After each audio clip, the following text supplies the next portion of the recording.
Welcome to the Naked Dialogue podcast. This is episode 25. I'm beyond honored to have Joscha Bach here with me. I've looked up to you for months now since we interacted on Clubhouse. I've been going through your work. I've been religiously following the Society of Mind discussions we also do in the morning. It gives me a lot of perspective from an empirical viewpoint as to the sort of pseudo esoteric and exoteric mind that I have myself. It gives me a good way to functionally see things. It seems as if every scientist of some sort or every thinker has a model or theory of everything. I recently heard that Eric Weinstein came with geometric unity, and it seems to be his, work for the world. And I was wondering whether you also have, because you're so renowned and so honorable. I was wondering if you have a theory of everything for the universe, or if you're still working on it, and if you plan to not publish it simply because it could be a subjective theory of experience, a theory of everything. Hmm. I suspect that everybody has to have something like a theory of everything, even if they're not consciously aware of it. We need to have some kind of integrated model of the universe. And in many people, I think it's an indexical model where they have basically all their perception going on, and then they just point at the structure of their perception without having a second order understanding of how this structure is made up. And then there are some people which don't really trust their perception, and so they try to go to first principles to understand how the perception works on one side, and on the other one, how systems that can generate patterns that we can perceive and make sense of might work. So, what could be the possible structure of the physical universe that we are part of? And this already now almost presupposes some kind of metaphysics, so the way in which I dissect the relationship between observer and universe. Um, but I guess we all are aware of the space of possible theories there. Difference between Eric and me is that I think Eric has the sense that he is one of the few people who actually understand how the universe works. And that must be very frustrating for him. And I don't think that there is anything in my understanding that is very special. It's just that I am pretty stubborn and have difficulty to believe other people what they believe about reality, especially since most of them have just pieced it together from things that they heard or read somewhere from people who also didn't fully understand it. So a lot of the teaching that I get in school and university is basically some kind of mythology that is divorced from the thinking of the people that first came up with the ideas. And in some sense, I lack a classical education. I grew up in a cave full of books and read lots and lots of things, and not always in the right order. And it means that I um, had to find my own path into this whole forest of ideas.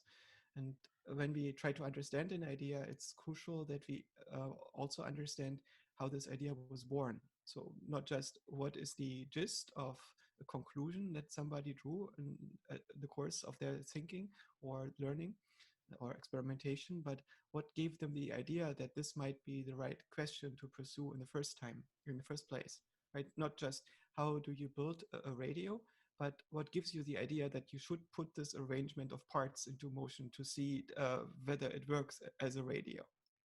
And I found that school never prepared us for this kind of thinking. So the underlying structure of the universe that makes it possible for building a radio in it is not obvious. And the things that we learn in school about electromagnetism is not sufficient to get the idea that electromagnetism should be a thing in the first place, right? How do you discover that? Mhm. And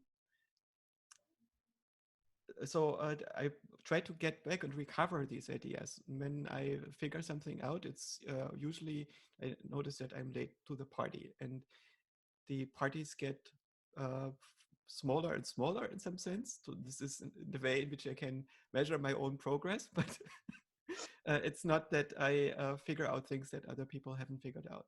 It's just that I notice that when I read after I figure something out, that I can usually pinpoint the corner in the space of ideas that I'm currently exploring. And so when I think about my own epistemology and metaphysics, um, when we try to figure out what's the case, we usually only can do this within closed symbol games that we completely control. That is within mathematics that we can build up by ourselves. And when we explore the outside world, we are in a situation that is similar to someone who looks at a screen and tries to reverse engineer the source code that is behind the screen without being able to open the machine, and also with being very restricted in the interface that they can be using to figure out what's behind the screen. But we can describe what's on the screen as a sequence of states based on the assumption that we somehow are able to maintain memories that are somewhat reliable. So that is something that we cannot completely guarantee. But without the assumption that we are in a universe that can retain memory, or that we implement in such a way that we can retain memory, and there is a way to make these memories reliable to some degree, we cannot model the world at all. And so we end up with being a world that is made of transitions between states. How can we describe the transitions between states? This is basically a function. A state is a set of patterns. We can describe patterns as bits. A bit is a yes-no decision. And there's always going to be a finite number of bits that it can resolve. And there's a way in which these bits are being translated into each other. And I can always find such a transition. And this basically gets me into a computationalist paradigm. Computationalism is just the modern form of mechanism. Mechanism being an ancient philosophy that explains that the world is not a conspiracy, but it's made of causally closed systems that at the lowest level are not intentional. There is no agency at the lowest level. It's just machines. And the modern notion of machine is not parts that are extended in space and push and pull at each other, but it's functions that I can describe that explain consistently how adjacent states of the universe are correlated. Now, once I have the commitment to a kind of mathematical language that is constructive, I can take a step further and try to understand the role of the observer and the nature of the observer. And the observer could basically be outside of the universe and share an interface with it. But if the observer can influence the universe, then the observer, per definition, becomes part of it. And when we think about the observer being implemented outside of the universe, it just means that there is a parent universe that implements the observer. And you can go up this chain of universes until you get to a common implementation, right? So we get to a description in which there is something that moves the universe along, something that Aristotle might have called the prime mover. And we don't know what put this prime mover into the void and made it do things. It's quite embarrassing, right? Why is there something rather than nothing? And the simplest explanation, the ones that takes the fewest bits to encode, is that existence might be the default. So everything that could exist might be implemented. And I think to exist means to be implemented. That is realized in such a way that you can describe it as a sequence of states that transition into each other. Now, when we look at what an object is, I don't think that there are objects as such in the universe. The universe is whatever it is, what projects patterns at my systemic interface, so I can make sense of it. That is also the case if I am part of it and implement it within the dynamics of the universe. So I am basically a subset of the universe that has the properties to make sense of it. And to make sense of it means I make a cohesive model that where I can interpret everything. And to make such a cohesive model, I cannot model the universe as a whole. I need to take it apart into components that I model independently so they become manageable. I introduce boundaries between parts of my model. And these are the boundaries between things. A thing, again, is a sequence of states or a state of spaces which between the object can transition, and the evolution of the object describes some envelope within I want the object to remain to be that object. And if the object ever leaves that envelope, it ceases to be that kind of object. And again, the object is a notion that I introduce in my own mind. And to say this is a human being, what the boundary of the envelope of that human being object is depends on the context. So, for instance, maybe this human being gets traumatized, or it undergoes a huge transition, or it grows up, and at this point it becomes a different human being. And this might be one envelope that I draw around it depending on the state space by which I classify this particular human being. Or I could also say it remains this human being until it dies and its body ceases to be a host for a mind. And in that case, I have a slightly different notion of the same object. Causality is introduced by the interaction between these objects. In a totally unitary object, there is no causality. There is just a global transition function. But once I describe the universe as separate objects, I get um, a freedom into the object because into the description of the universe, because I ignore all the other parts. I keep them as being variant. The objects that I look at are my invariants that I keep in my model, in my awareness. And then I describe how the evolution of these attended objects changes once an interaction takes place. And this description of the change of evolution based on the interaction with other objects introduces the notion of causality. So it's a necessary aspect of a description of the universe as separate things. And this description as separate things is only valid to a certain degree. That is, at some point, this description of these macrostatic objects falls apart because the universe is itself evolving, and this global thing, in some sense, goes out of whack with my models. And the way in which my models less and less describe what the universe is doing corresponds to the notion of entropy that we have. Right, the universe is moving along, and the ways in which I discover order in it apply less and less to it. And it becomes harder and harder to recover the order and thereby interact with the universe, because the reason why we make these models is to solve a control problem. That is how to keep the observer stable and to maintain the interaction of the observer within the universe, right? So our models are largely control models. Okay, so you were talking about existence as being this default mode. And so I was wondering, is it sentience within existence? Is it the awareness component within consciousness, which is existence here? Or is it Dasein just being, as existence being default? Because oftentimes people conflate the word existence with sentience, awareness, consciousness. So I was wondering what's existence within this statement of existence being default? I think the sense of realness is this experientiability is not necessarily connected to an object existing, because we can experience things that are not implemented beyond the fact that we can experience them, which means they are implemented in the mind as perceptual content. And I'm not quite sure about Heidegger's terminology, so I haven't redigested Heidegger since I read him first. I think I would have to reparse him first to make sense of his notions and to pinpoint or translate his ontology into mine. So it doesn't mean that it's wrong. I just don't really know what Heidegger's terms mean at this point. But when I look at my interpretation of sentience and consciousness, they're not the same thing. I take sentience to be the notion that an observer is aware of its own relationship to the universe, its own existence as an observer, and its own actions and directedness, its own intentionality. So it's basically the notion that the system knows what it's doing. And you get to be sentient if the control problem that you have to solve is so complicated that you need to make a model of yourself and your relationship to the problem that you try to solve.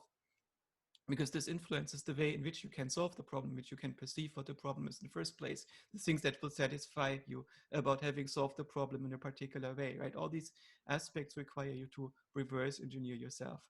This is, of course, not related to consciousness. Consciousness is a particular way to experience the relationship that you have to the universe. And the weird thing is that consciousness is to us the primary thing, because we are primarily conscious beings. We experience ourselves as conscious beings. We don't experience ourselves as physical beings. For us, physics is a distant mythology. And it's frustrating to me to talk to philosophers who take electrons and particles and all these things as given as if they've seen them, or if somebody had seen them, right? They learned about this in school. They mostly don't really understand what it is. You cannot make any derivations from this unless you understand what it actually refers to. That is the way in which we describe information moves between locations that we can discern in the universe. And You also talked about this observer's bias thing, which reminded me of the observer's expectancy bias. And it often makes me wonder whether every empirical experiment that scientists or people conduct, whether it always has a subjective bias, just because us as default, us as an observer is a subjective being. So is there always a subjective influence in an empirical data being derived from an empirical experiment, or it's not? the subject is not always given as a self. The Okay. self is a model that you create in your own mind. And for the most part, this model is stable, but it doesn't need to be stable, right? We can put ourselves into a state where there is no observer. This means that there's no distinction between me and a third person, or no person. There is just a model of the universe going on, and tracking patterns that this model is entangled with by evolving the things that are being generated in the observing mind. And in this state, belief is not a verb. There is no relationship between a self that constitutes itself as the thing that believes. There is just the modeling system. And every modeling system with isomorphic properties is going to form the same models if it has the same entanglements with the system that it models. What Right? about So the slit experiment? Would it purely be analogical if there is no self that is exploring the particles moving? the self is not exploring anything. The self is the story that is being generated by its mind. It's a passenger. It cannot do. That's something that becomes apparent when we start deconstructing the self and playing a little bit with it. And we notice that the self is along for the ride because it's the way in which the agent makes sense of what it's doing, right? It's a control model. It allows you to remember what the entire system did at some point, but the self is not the agent. The self is no one. The self is a narrative. And the self cannot explore. The self has a recording it's not even a recording. It's a reinvention every time that you try to remember it based on stored cues. And it's able to create the best story that the system can tell about what it did in the past and what it intends to do right now and what it might be doing in the future. And it's always being created anew at each point. Yes. Okay.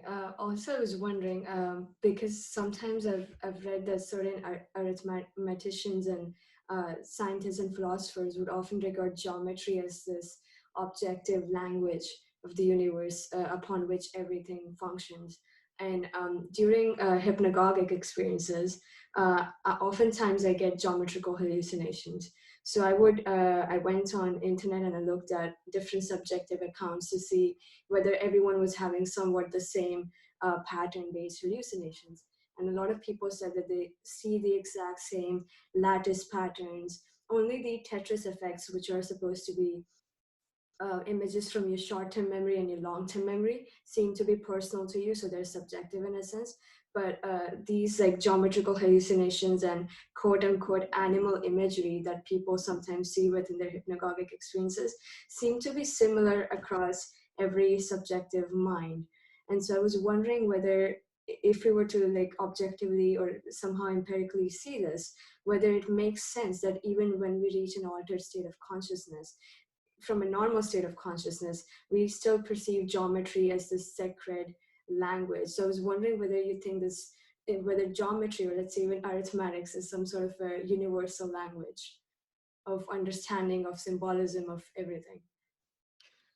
I think that mathematics is a symbol game, or all the symbol games. You could also say that mathematics is the set of all languages. And mathematicians start with exploring the simplest ones, the formal languages, where everything is well defined, and to explore building these languages up into more and more complex things. And yet the languages of mathematics are still fairly simple. That is, it's very hard in them to talk about the world that we experience. And the philosophical languages are typically starting out with natural language, and truth is not very well defined in these languages. So it's very hard to say something in the languages of the philosophers that is strictly true. And in a way, we are trying to close this gap. And right now, I think that the main suspicion is to close this gap. You need to automate the way in which a mind uses natural language. And this could be outside of the realm of the human mind because it's quite limited. And we may need to have a mind that is can scale up better, that has more acuity, that can prove the properties even of very small and minute things.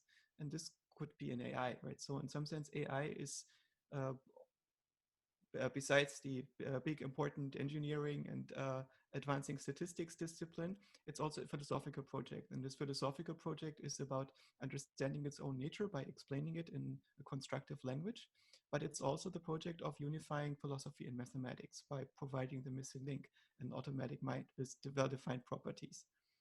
And when we think about how such a system would make sense of reality, how a language makes sense of reality, we can start out with the systems that, for instance, describe number theory. You take something like Peano's axioms, it can take Boolean logic, and once you make these systems complex enough, they become Turing machines, which means you can map everything into what they are doing, and you can map between all these machines into each other. They're all automata with the same power.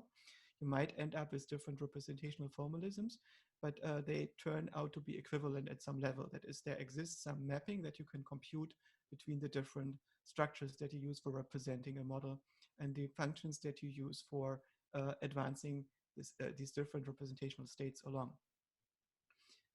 When you have too many parts to count, then your descriptions as discrete rules that you could describe with a grammar, where you apply logical operators and so on, are no longer very efficient. And you have too many parts to count, you need to identify high-level dynamics that where you can approximate the behavior of the system in the aggregate. So mathematics, you have this, for instance, when you look at number series and you see where these series converge. And in practice, when we have domains of too many parts to count, we look for operators that converge for very, very big numbers, where basically it doesn't really matter whether you have trillions or hundreds of trillions or just billions of particles. The behavior is pretty much the same, right? And this is where you have your infinities coming in. It's not possible to actually build an infinity because you cannot, in a finite number of steps, assemble infinitely many parts. But you can assemble so many, especially if you are so large and big with respect to the components that we are made of, like molecules or elementary particles, that basically just taking a spoonful of sand is already too many parts to count for the most part, for most practical purposes that we have, right? So when we describe the behavior of the spoonful of sand, we are beginning to resort to geometric operators. And geometry is exactly the set of operators that we can apply on too many parts to count, those that work.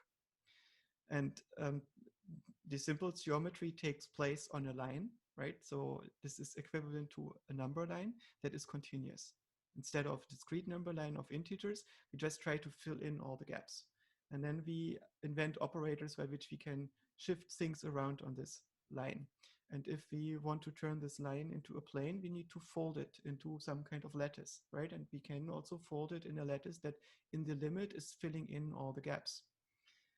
And it doesn't need to be arbitrarily highly resolved. It just needs to be good enough. So the difference between what we are modeling and the difference between what we are observing becomes negligible, or it's so far or the system is non-linear in such a way that we cannot track the observations with an arbitrary high resolution, right? When you, for instance, try to make a model of the weather, you will end up with something that always is going to be a weather, but not necessarily the weather around you, because there's too much information that you would need to gather about the weather around you to be able to model it into very far into the future. So I also had one really good question that I've been thinking about for some time. People keep telling me about this Bayesian brain processing system and how it supposedly has roots in Kantian theories. And I was wondering, and I think Anil Seth also has a really good paper about the cybernetic brain, where he tends to explain the Bayesian processing paradigm. I was wondering what are your thoughts on the Bayesian brain and whether it's an actual good predictive processing model that can be utilized in the contemporary theoretical work, if any. Bayesianism basically says that once you have a theory and you have new evidence, how do you need to update the theory to accommodate the evidence? And I find it tempting to use this principle in school. So instead of checking whether your student has sucked up to you and is able to reproduce every word that you said, or believes every theory that you threw at the student, based on what the student knows before they enter the class and the evidence that you present them in the class, how far, in which direction, how much have they updated their theories? And it should not be too little and not too much. There is one way that is basically exactly the right way. And that is the idea of Bayesianism. There is the idea of the Bayesian brain is probably somewhat tautological. If we find systematic deviations from how the brain updates based on the information that's being presented from this mathematical ideal that cannot be explained by, say, physical limitations of the brain, or biases that had to be introduced by social constraints. For instance, we are a state building species that that benefits more from working in lockstep than getting things right. Maybe there are systematic biases in our cognition that make our brain less than Bayesian.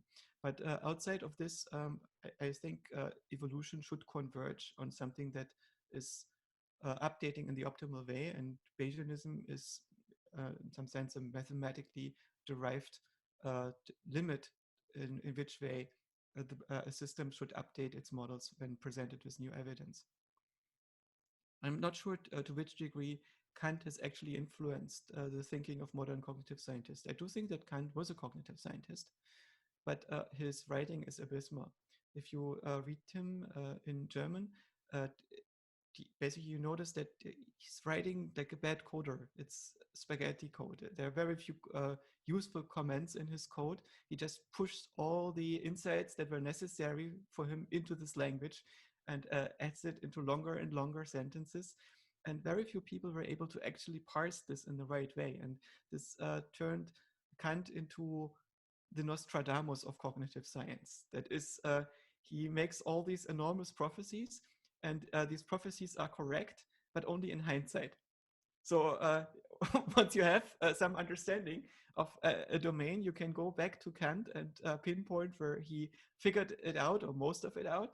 But I'm not aware of that much work where somebody read Kant as a student and then sat down and wrote some computational model, or developed a paradigm in cognitive science that moved them along. Instead, in philosophy, it has created a few communities of people that do Kant exegesis from different perspectives, and the people that invest into reading Kant typically don't get to the point where they become neo-Kantians and insert themselves into the current discourse as Kantians, but rather it becomes an insular thing where they are part of a certain Kant school and have invested most of their theory into a particular kind of interpretation of a particular thinker. So I really think that like Wittgenstein and it's who has done a lot of harm to philosophy, because philosophers who didn't understand what computers were, which Wittgenstein understood before Turing apparently, and before they existed, which is a really big thing, right? You can understand Turing and Wittgenstein once you understand all these ideas of a computer. But before you do, and especially when you try not to understand them and stay out of all this weird discourse that these nerds are having over there, you are bound to interpret this in the wrong way. And so it led to this linguistic turn in philosophy and ordinary language philosophy and so on, I think, that have harmed the field. And similar things might have happened with Kant. But the good thing with Kant is that he seems to be less accessible on the surface than Wittgenstein, so he hasn't been doing that much harm. People could not read him. Yeah. Yeah, I mean, you also grew up, I suppose you grew up in Germany. And of course, German philosophy is just massive and vast and just amazing to exhaust. And I was wondering, when people read, let's say, a text in German as opposed to its translation in English, do you often think that the words that the German philosophical texts are able to interpret are often misinterpreted in the English ones? And maybe that's why sometimes people have hard time understanding German idealists or German philosophers, or let's say even any other language, French philosophers, just because of the language gap or the problem with translation. Yes. When I was at MIT, I often ended up sitting behind a very smart um, a Jewish guy who has been with the MIT for a very, very long time. I won't say his name because maybe he doesn't like what I want to cite him with. He has just read a monograph and said that the Americans have always mistranslated the German word Seele as mind. And I told him, well, this is obviously correct, but it also makes sense because they have no soul. And he said, yes, but don't let them let them know it. They will burn you at the stake. There's actually the German word for understanding is the understanding as well, which to me as a concept in mind plays a fundamental role, at least from a phenomenological standpoint. I don't know. But from a linguistic structure, English and German are not that far apart, right? English, in some sense, is a bastardized German that is a little bit weird because it has outrun its spelling, right? The pronunciation in American English is very far from the way it's being spelled, which has created some weird effects. And there is also a strange thing that happened to the vocabulary. There is a higher degree of Latinization in the vocabulary than in German, which seems to indicate that the civilization that was invaded by the Romans did not have notions of many of these words and has not reinvented it themselves. So in some sense, you have an everyday vocabulary where you have English words that are mostly Germanic words that are still in use.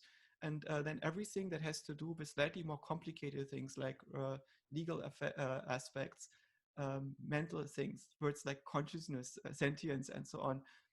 All these words are borrowed from Latin.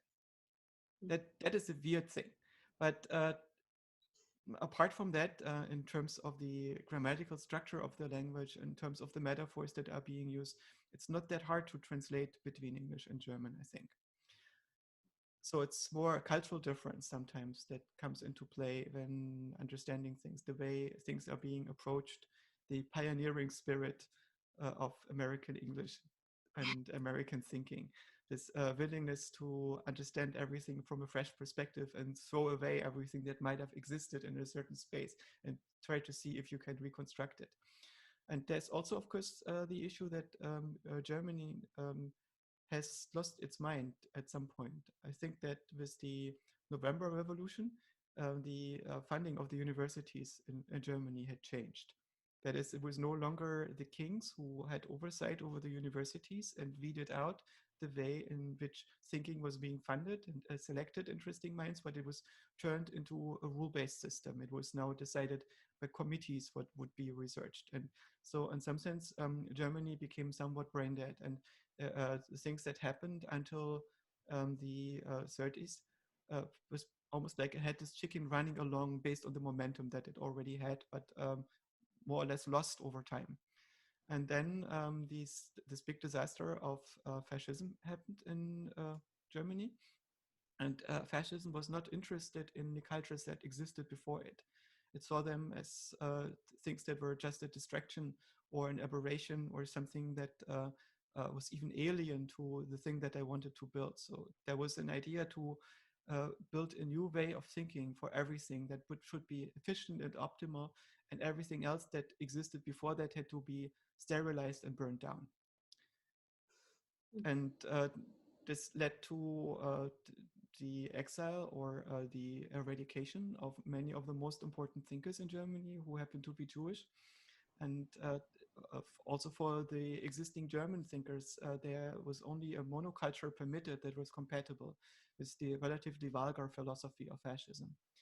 And after fascism had run its course and led into a big catastrophe for not only the Germans, but primarily also for those around Germany, it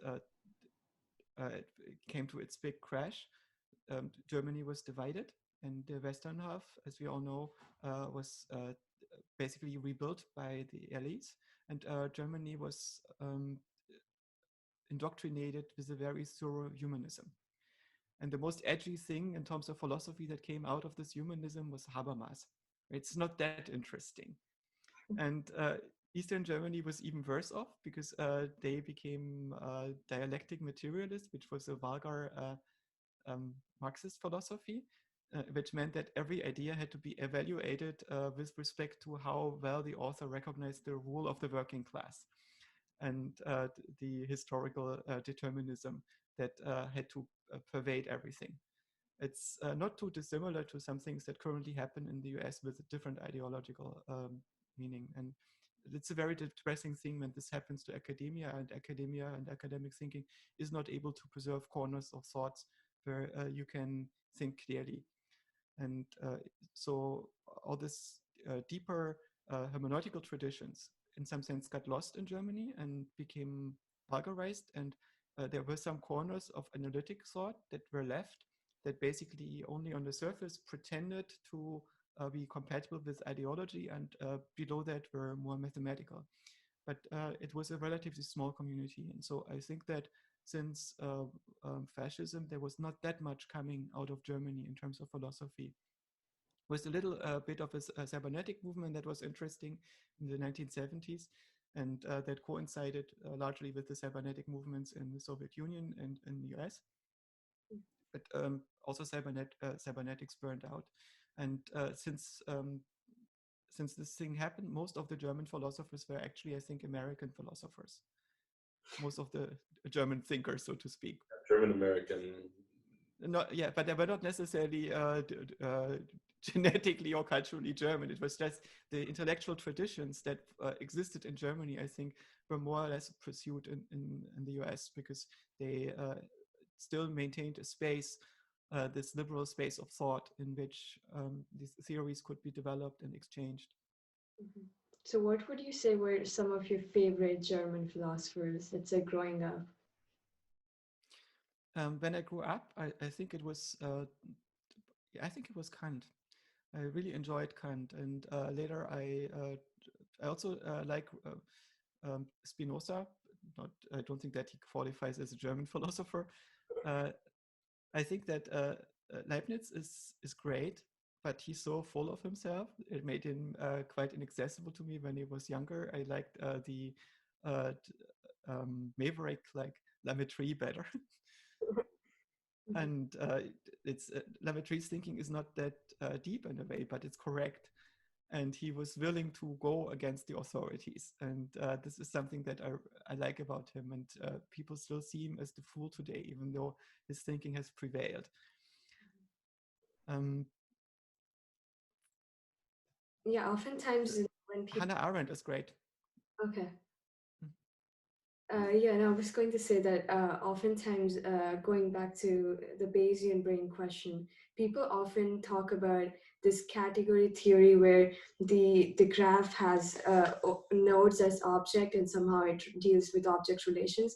I was wondering, is that also a relevant paradigm model to use, or it's another theoretical theory? Because I come from, like, I'm not that aware of the technicalities of this thing, but I often question the relevance of different theories and whether somehow I can also theoretically imply it in my own creativity, or like in my own creative philosophical explorations. I was wondering, would you consider category theory, which is gaining some sort of a buzz currently, as having some sort of a usefulness or being good model of object relations? It's just a way to systematize the language that we are using, especially in computer science, to talk about how objects are being constructed and the relationships between them. And I think it's a useful movement that is unifying separate fields of modeling. It's probably not that useful to use it before you have the need for it. So I would suggest that you think about in the beginning how to model reality at all, and to really start building your own models up of how you model. And at some point you stumble on geometry. So for instance, you need space because if you don't live in a space, you probably cannot build observers like ours. So it's not surprising that we find in ourselves in something that looks like space. But space by itself, I noticed this as a child didn't make sense to me because I didn't know how to make it. I didn't know how to make a continuous space because it's not computable, it's not constructive. It's not hard to make something that looks a lot like a space. And the easiest way to make something that looks a lot like a space is to take some kind of lattice. That is a set of locations that are discernible, that can store state, and ways in which this information can travel between them. And if you make this very regular, you can end up with a structure where information becomes local, in the sense that there is a regular lattice of a certain dimensionality, for instance, 2-dimensional or 3-dimensional or 4-dimensional, in which the information can travel. And then you can start deriving the way in which the thing can be represented at scale. So how can you group these locations? And this is how you get to geometry. And when you preserve, for instance, the relationship that all the components have to each other, you have solid objects. If you are preserving the volume only, then you have liquid objects. If you preserve a ratio between the volume and the pressure, then you have gaseous objects, right? And this is how you come up necessarily to the ways in which we in physics describe the way information travels through the space, even though the space is probably just existing approximately. There are also mathematical notions of what you can make in a space. For instance, you cannot tie a knot in 2 dimensions, right? Try to have a string of paper and you a string of thread, and you have it on your table, and you try not to lift it off the table. You cannot make a knot because it would need to cross, the thread needs to cross itself, which you cannot do in 2 dimensions. You can do this in 3 dimensions. In 4 dimensions, you cannot make a knot from a piece of thread because it won't stay tangled. You can always pull it, and there's always going to be 1 dimension more over which it can untangle itself, right? This leads to a very interesting conclusion. Certain structures will only be stable in 3D and can only be formed in 3D. And this might be responsible for limitations of this type, why we find ourselves as observers in the 3D space. It's probably not an accident. But the spaces that can be constructed at all, and the space that can work at all, and the ways in which an observer could make models of these spaces, they are limited by the mathematics that can be constructed. And we can explore this entire space. And when I was a kid, I didn't have much access to mathematics. It was very difficult for me to enjoy doing mathematics, and I blame the way in which I was introduced to it. I didn't have mathematics teachers that were mathematicians. Mathematics is in a way taught as if, imagine you would teach music without ever hearing the sound of a musical instrument, and you would never play any instrument, and you would never make a song and never sing, right? Music is about the ability to sing and construct songs and to understand them and understand what you're doing there, and you build it up from singing or from making sounds and enjoying them. And imagine you just get introduced to notation and you learn how to manipulate this notation, and by grade 8 you can translate chromatic scales into each other, but you have no understanding what it's good for. And then only the most gifted ones get into the conservatorium where they learn how to play the big masters. And there's only a handful of people which is allowed to compose. And this is the way in which we deal with mathematics. And it's insane, right? It's doesn't make a lot of sense.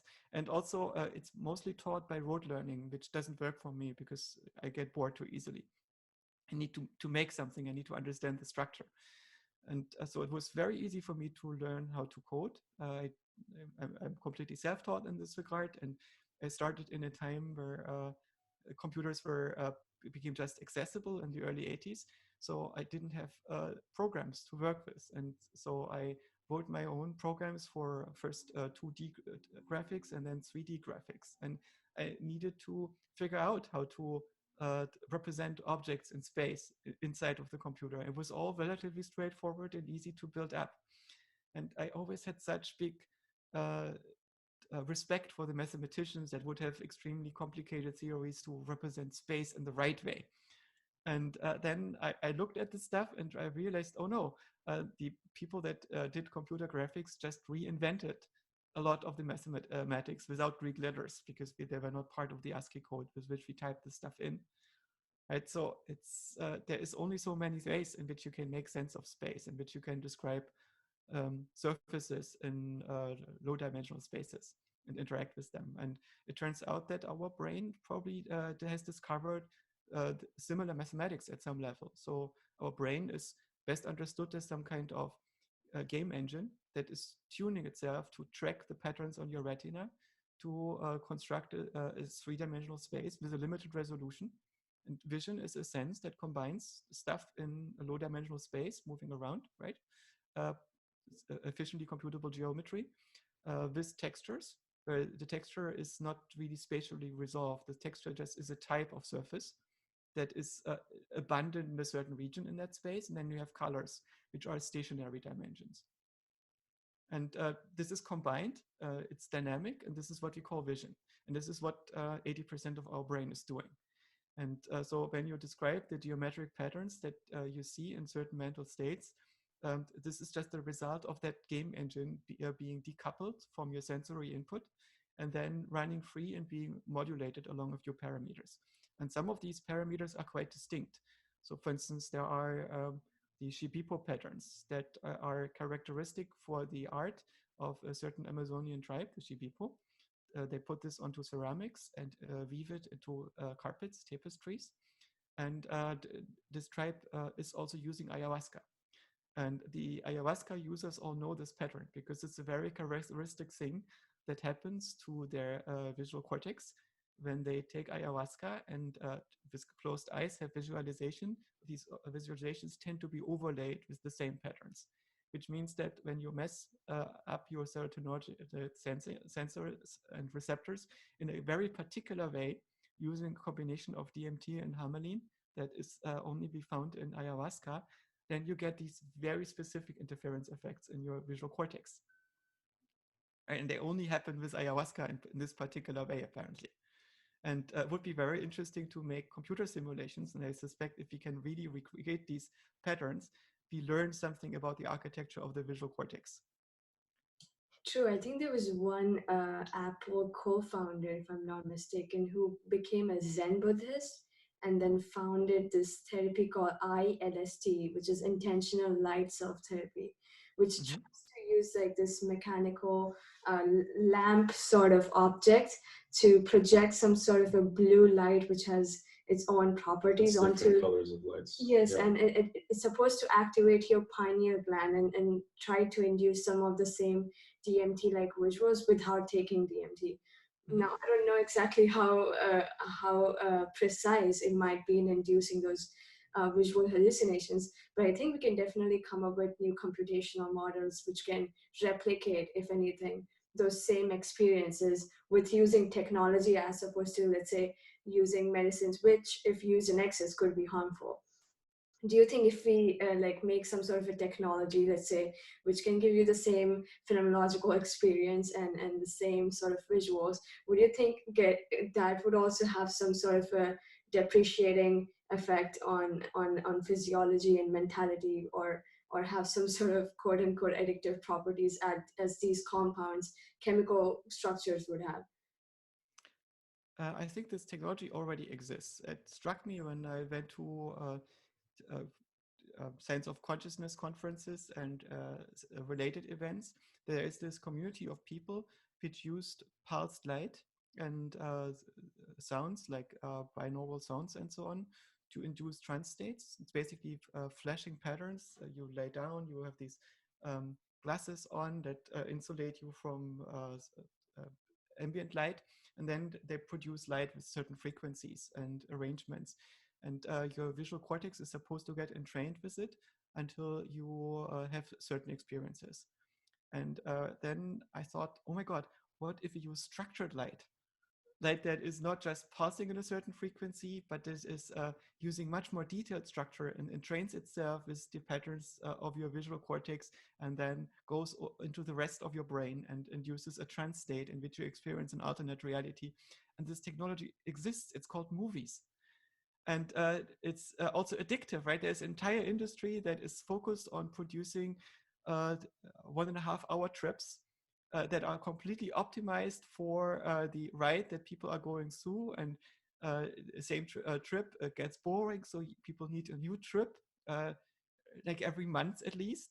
And let's make them, right? It's really an entire industry that it produces trips using structured lights that entrains itself with the visual cortex to produce a trance state that produces almost arbitrary experiences and insights and epiphanies and right in the human mind. This is the closest that you can get. What this thing is not doing is it's not directly affecting you at a level of experience where the self is being constructed. It's possible. So there are some movies which go deeper into trance. Koenigsegg I think was the first one that I saw in this regard as a child, or as a 15-year-old. And most movies do this in a slightly less direct way. So there is a way in which you're allowed to disentangle yourself from the movie and sandbox the experience. But it's arguably not entirely the case, for instance, for horror movies, which are a genre that has been designed to make it hard for you to disentangle yourself from it, right? It's about manipulating the experience itself, I suspect, and experiencing this detachment from the outside reality and being thrown in an alternate one that is intense enough for you to not be able to escape it. And now we also have VR, and while VR is arguably still somewhat of a novelty and it's in its infancy, it's good enough now. If you use a Quest, it's easily catapulting most people into an alternate reality that they can no longer sandbox. So when you are balancing on some cliff in VR, it's very hard to escape the sensation that you're indeed looking down at an intense abyss that is going to crush you if you lose your footing. You are muted. Yeah, I feel like with the advanced technology and the VR and everything, we already get to have this sort of immersive experience in the sense that our physiological body exists here, but we're still somehow within the immersive experience of this virtual cyberspace.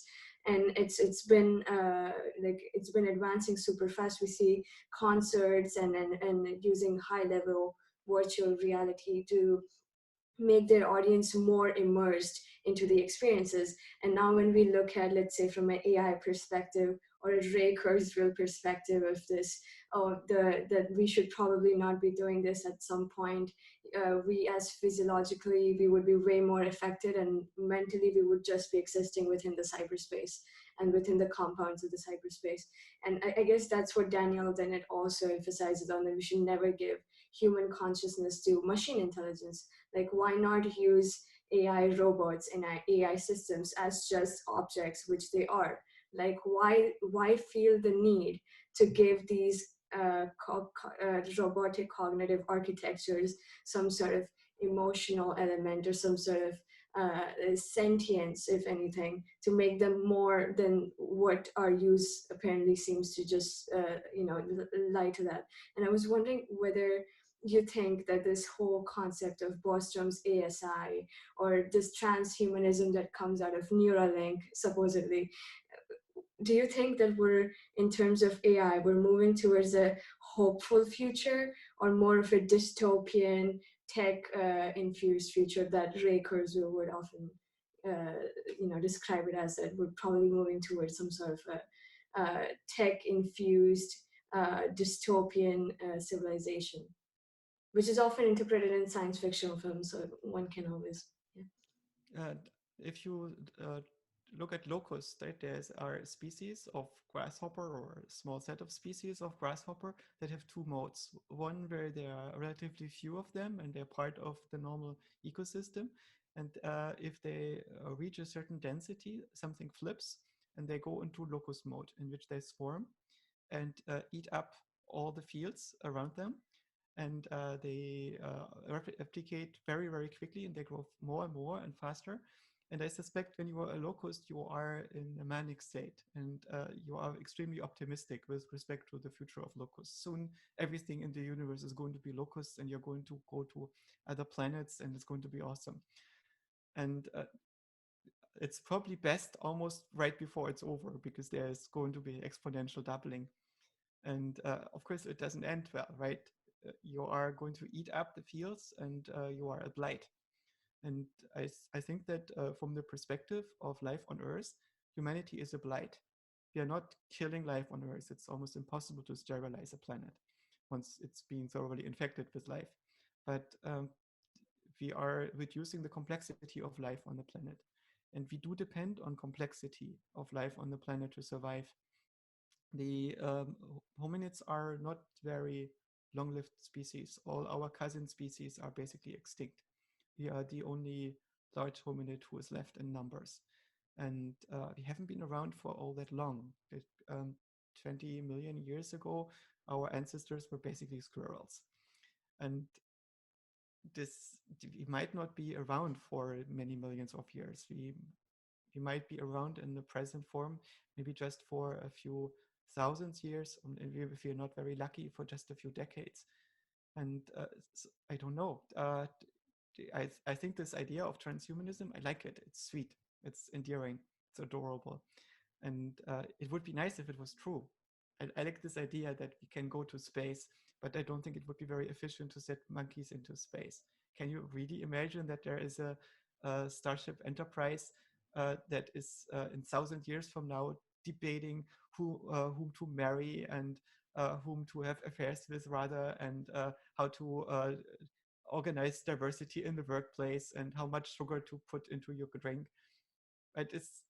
It's almost as ridiculous as the Foundation stories by Asimov, where you have 1950s Americans smoking cigarettes or pipes millions of years in the future and perpetuating 1950s American culture.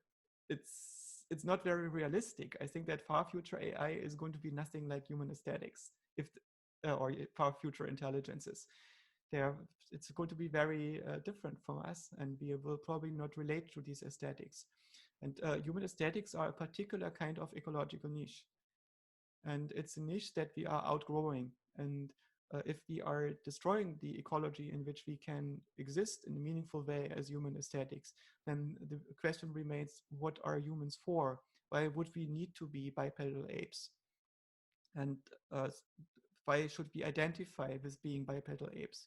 If we are completely transforming life on Earth into something that is beyond recognition and which doesn't contain large animals anymore, and this is already the case, right? If you capture any kind of land animal that is larger than a rabbit, it's probably a cow or a human. There's almost nothing else left.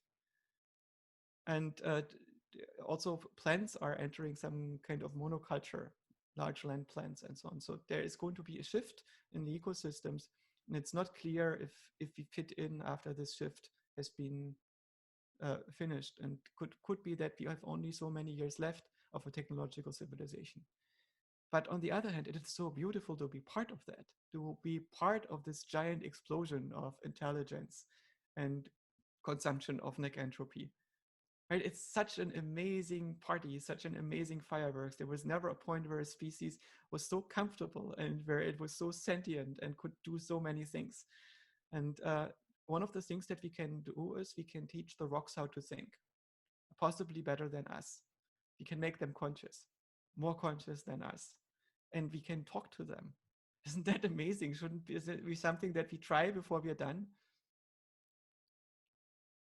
Yeah, we have to squeeze out all that we can, all that what's possibly left. um, I can circle back to a question that I had in relation to your stance on the implicate order of reality, or the implementation in existence or of existence. How does that relate to Parmenides and Heraclitus? And is it fair to say that they have distinct models at all, or are they simply miscommunicating? I don't know that. So I haven't read enough of the original material that's left, and I suspect that most of the original material is gone and has been translated several times. And most of the stuff I only read as secondary literature. For instance, I noticed when I read Aristotle that most of what Aristotle has written has been retranslated by the Christians at some point and mapped onto a Christian metaphysics that then was retranslated into the post-Enlightenment metaphysics. And it's hard basically to recover the original intent of the thinking. I guess that Aristotle gets everything right to about 80%. For instance, he has mistakes in the way he defines formal logic that have been repaired later by Tarski and so on. But it's good as an introductory reading in many ways. And as a thinker, he gets more things right than many of the contemporary philosophers, which is depressing also because it shows how limited our ability is to make progress in philosophy. Every generation finds itself in the same situation that it needs to reconstruct everything. And you're not always put onto the right trajectory to start with. True, true. Like that is the problem with translation and transliteration I usually have whenever reading. You always seem to wonder whether this was the original intent, as you said. I was also wondering, since we had a conversation about psychoanalysis before, what do you think about like what is your perception about psychoanalysis as a whole? Maybe the Freudian model, maybe the Jungian model, maybe psychoanalysis just as a whole. As being an empirical man, what do you think of psychology and psychoanalysis? I think that psychoanalysis is not so much a scientific theory as it is a philosophy. And as a philosophy, I think it's pretty good. The problem is that psychology itself is largely a theoretic. It has not developed a methodology by which we can derive models on how the mind works. And this means that there is a big gap between clinical psychology and theoretical psychology, or research scientific psychology. The psychology that is being done in the lab largely doesn't apply to anything that people do when they give therapy. And the models that you have to be using as a scientist, and it's not only true for psychology, but sadly also for other disciplines, are different from the things that you can really publish about. Because our science is set up in such a way that you can publish the things that you can prove, or that you can prove within the constraints of a given methodology, which doesn't mean that it's a mathematical proof, but it's basically something that you can sell as sound science. But the interesting questions are not being answered in the domain of what you can prove, but in the domain of what's possible, right? If something is complicated, you can very often not prove your understanding, but you are operating with a system of so many interdependencies that give you a consistent model, but you cannot necessarily track all the connections in this model and find evidence for their existence. The reason why the psychoanalyst believes many of the components of his theory is not because he has an experiment or knows of an experiment that has ever validated them, but because the interdependence of these features makes it possible to reconstruct symmetries to explain why something is the case. And this allows you to get a handle of the system that you're operating with. And the difficulty is for me if people take Freud and take him, for instance, as gospel, that they think that Freud had access to revelations that are not accessible to the mortal scientist or the mortal psychologist. That is probably not correct. So I think it's a good idea to read all these theories as stepping stones to build your own understanding of the system that you're looking at. And in the absence of a better theory, use the body of theories that is available to you to interpret the mind of a person that is sitting in front of you and how to interact with it, right? So don't take these models as ultimate depiction of reality, and check whether they're useful. And I think that Freud has created some very useful theories. It's just as soon as you are taking these theories as something that has to be true because Freud said them, you are setting yourself up for possible failures. True. Good to have this distinction, and it goes to the point of the distinction within German and others. I've been recently investigating more of what is the science that I go to, what it promote instead of the Enlightenment science. And he distinguishes between Gemut and Sinn, which are similar words to describe cognition in German, as far as I'm concerned. Gemut is more aligned with feeling and imagination, and Sinn is intellect. Mm-hmm. So the Freudian project is more of a Goethean science, in that the scientific process sort of starts with the hypothesis and then proves it as it goes on, more or less. So the value of that sort of science is the role of the scientist, not as this immortal revelator, but as someone who is deeply ingrained in the practical, or in the practice itself of the science. So I mean, to your point of almost that all models in psychoanalysis, although valuable, lack a correspondence with reality.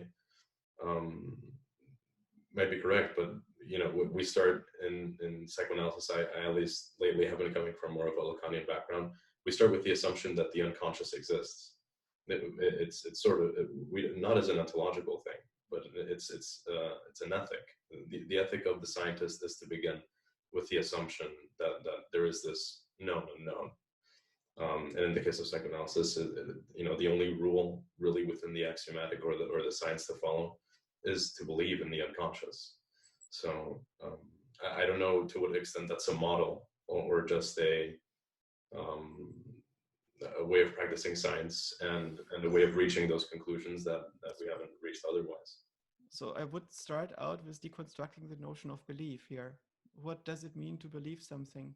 Is it a commitment that is going to diminish you if you were to give it up? Or is this just a space of theories that is productive to explore? And yeah, so I think the former notion is problematic to me. Because it means that if you were confronted with a theory that explains the same phenomena better, and you feel diminished if you adopt the theory, you are less likely to be truthful. And so as a scientist, I would reject the identification with the content of my theories. Truth is a very brittle vector. As soon as you add other vectors into the model, like things that you prefer to be true and that you negotiate the facts against, you're not going to end up at truth as soon as the going gets more complicated. So to me, I think that when we have several possibilities in front of us, we don't have the freedom to choose one. We have to remain agnostic. And we also have to quantify our agnosticism, which means we have to measure the weight of the evidence for the different theories. And so, for instance, when you think about the mythologies that we are sometimes presented with, for instance, the idea of a sentient creator being that produces physics, based on the evidence that it's being written in a book and propagated by powerful institutions of people that are very, very certain. Right? What is the evidence for that being true? I cannot, on first principles, rule out that it's true, right? Because I don't know how I could make a mathematical proof that it's impossible. But so it's a space of theories that I'm not going to cut myself off from. There is a path into this space of theories. There is just no possible evidence for this hypothesis, which means I have zero confidence in these theories being true. And this is the way I try to relate to this. Now, with respect to the unconscious, the question is for me, is this unconscious loaded up with meaning that is invisible to me? Right? We have this powerful pull towards symbols. You know, who's buried below the obelisk? You know that? It's always you. You are the chosen one. There is this deep meaning that is calling out to you that tells you that the universe is actually about you. The universe is your consciousness coming into existence. Everything that happens here is a stage in which we enact every person as hand puppets from our own godly perspective, right? I think this is explainable how we would get to these perspectives, and we can have lots of theories about them, but it's not necessarily belief in any of them. It doesn't mean that we have to reject them. We can just look at them, we can examine them. We should not have emotions about them. And this emotion, this sense of the sense of epiphany, this sense where your pupils dilate because you are connected to your source of meaning. This is the opposite of the state of sobriety that we need to strive for when we look for truth. Right? It doesn't mean that we have to reject any of these theories. It just means that we examine them without any emotion. We just look at them as models, and then we see, where does this model get us? What is the evidence that supports this model? What are the predictions that we can make from this model? Could this be the case? What would be the implications?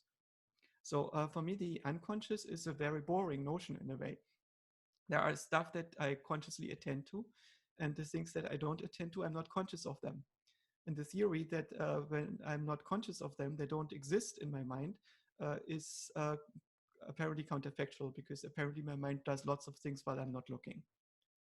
Right? So of course, most of what my mind is doing is unconscious. It also turns out that many of the operations that take place in my mind are not accessible to the kind of operators that my consciousness needs to integrate them into my memories. So I basically don't get into my low-level perception, because my consciousness is not able to dissect the processes that produce low-level perception. Arguably, there is possibly no way to make such things. The conscious thing is just models, right? Models of the model making. So the brain doesn't know what it's like to be itself. To be in a certain state doesn't mean that you know that you are in this state and what it's like to be in that state. It's a secondary model, right? It's part of your mind guessing at what other parts of your mind are doing.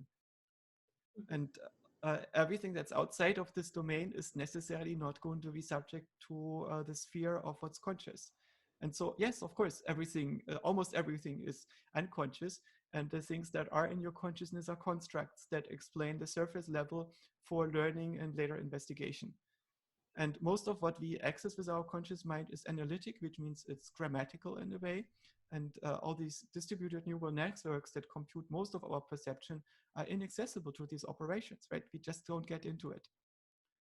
And we're not able to drive this analytic dissecting arm into this big forest of the underlying structures that produce the contents of our perception. Most of our mind is perceptual, and it manifests itself at this boundary to our cognition as feelings, as senses.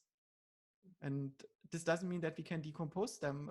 We can decompose them, but we probably cannot get into them. So we can build computer models of perception.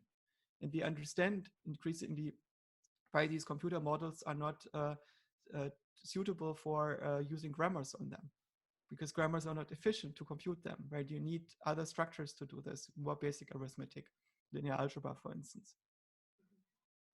I would elaborate. I agree with what you say about the unconscious, and also, I mean, the risk of clinging onto one model, I think, is clear. The aspect of having a known unknown, however, is something that theology, I think, does best, but I think that it's useful so as an epistemic model. And in the case of Kant, with the noumenon, to me it seems like the noumenon is this known unknown. And this is a secondary question, but that is related.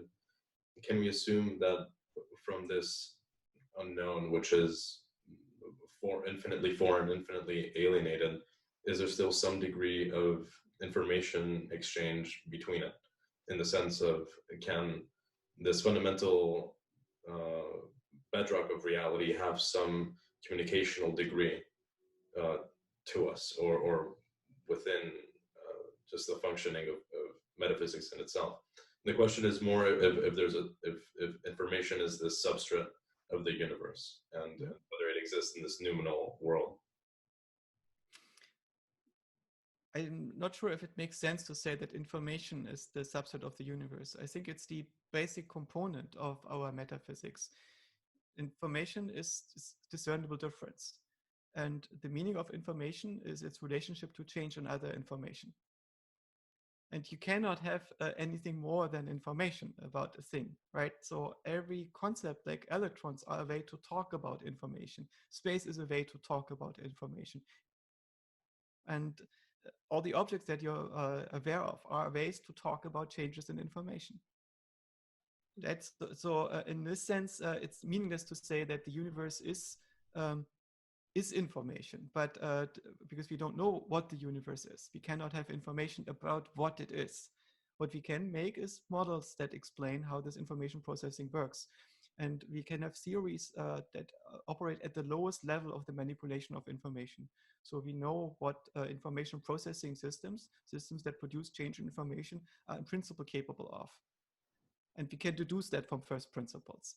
But the situation that we are in might be similar to a character living in Minecraft, right? You know this game of Minecraft, and there are villagers in Minecraft, and now imagine you have some very clever villagers, and they are even implemented in Minecraft in a similar way as you can, for instance, make computers in Minecraft from redstone. And the computers that exist in Minecraft, they are slower than the computer that they run on, because the computer that they run on is only using very, very small fraction of its capacity to perform the operations of the computer existing inside of Minecraft, right?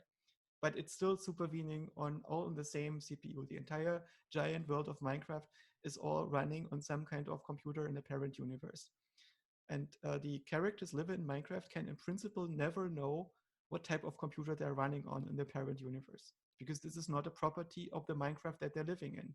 Minecraft is implemented in such a way that it runs the same whether it's on an iPad or on a Mac or on a PC. It doesn't care, right? It's an abstraction. And the only thing that you need is to have a computer that is able to go from state to state in a regular fashion and have enough memory. And once you have that, you can implement Minecraft on it. And every of these Minecrafts will have exactly the same properties. Because the causally closed level from the perspective of the observer embedded in Minecraft is going to be the world of Minecraft itself. You don't get below that. So you will never know the shape of the machine that Minecraft is being implementing on, not the maker of the machine, not the color of the casing of the machine, right? All these things are unknowable. It doesn't mean that they are fundamentally alien. They are just not, you cannot even talk about the categories, right? You don't know the dimensionality of the system that is outside. You don't know anything about it. And you cannot know until it has makes itself known by projecting some kind of feature into your world that becomes discernible as something of that parent implementation. And there's always going to be stuff outside of that parent implementation. And the only hope that you could have to ever get out of this is if you could solve the question why there is something rather than nothing from first principles. Unless you can do this, you will run into this boundary where this is just where you can stop asking, because you will get no more information that would give you evidence for any of the alternative theories. Right, in this point, you have to remain agnostic. So you have to remain agnostic if you live in Minecraft, whether you run on a Mac, on a PC, or on something else. You cannot know. Right, you can't even begin to know the alien event of the external world. It becomes the known unknown that we were discussing becomes an unknown unknown in some sense. Yes. So what we can say, it seems that our world is capable of running Minecraft. It is capable of going from state to state in a regular fashion. Everything makes sense once you start introducing this possibility. And if you don't introduce these possibilities, you cannot even make models of the world. But you can also not explain the fact how is it possible that you can apparently make models of the world. And so it's a relatively cheap assumption to say that this world can be described in a constructive language. And then it turns out that all the other languages don't work to describe systems that have these properties. And so we can narrow down the space of theories based to those theories that we can describe in constructive languages.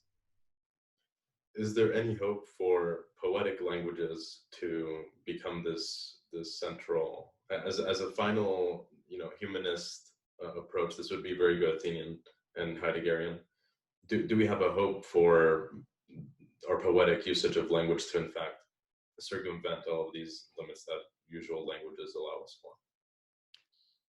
I think that poetic languages, when they are well done, it's harder to write in a poetic language than in a formal language, because the criteria for when it's good are harder to capture. The quality of the poetic language depends on the depth of your understanding of the domain, and you basically use additional modalities in the language to project your observation onto. And the difficulty with the poetic language is that it might induce a trance state in which you are no longer able to understand what it's doing to you. So, for instance, it might induce an emotion that you consider to be correlated to understanding, similar to the emotion of forgiveness, right? Forgiveness is, I think, two things. Either you are writing off a debt because you realized it's not recoverable, and there is no more worry to hold on to the debt. So you would just even this out, and there is no more sense of that there is anything to get in this domain, right? So then you have forgiven the debt. And you might still have the information that you had to forgive a debt, and this might inform your predictions for the future, but the debt itself is forgiven. The other thing is, in slightly different context, that you understand what it's like to be the other, and to understand why the other could not act differently in this circumstance. This doesn't mean that there are not norms that in a different context for somebody else would have prescribed to act in a different way. But given the context in which this particular agent was acting, this was the necessary course of action. This was the way the universe was going to be. And once you understand that, there's also nothing left to forgive.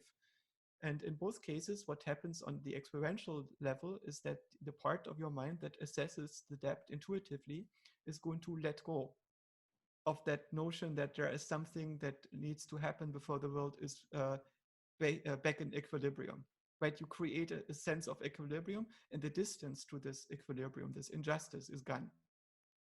And what some people try to do is, when they try to forgive, is they try to induce this emotion directly without changing the underlying representation that the feeling is indicative of, right? It's a perceptual mechanism that measures the depth. And before you have understood what is actually being measured, you might be tempted to just induce the emotion, the feelings sense by which the perceptual system would signal that there is no more depth. And then the next day you wonder why the depth is still there, and you actually haven't forgiven. You just induce that emotion. And this also happens a lot in the consciousness industry, when people have existential dread or pain. And you resolve this existential pain by inducing the right sets of emotion.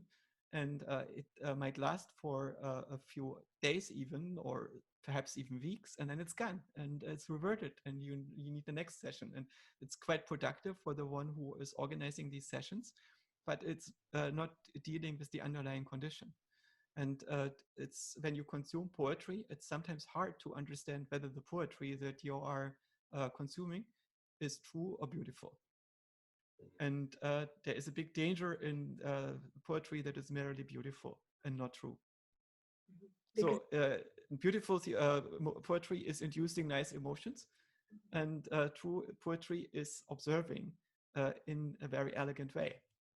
And the goal of poetry is basically to have this multimodal elegance, to use all parts of your available language to capture a certain observation as well as you can.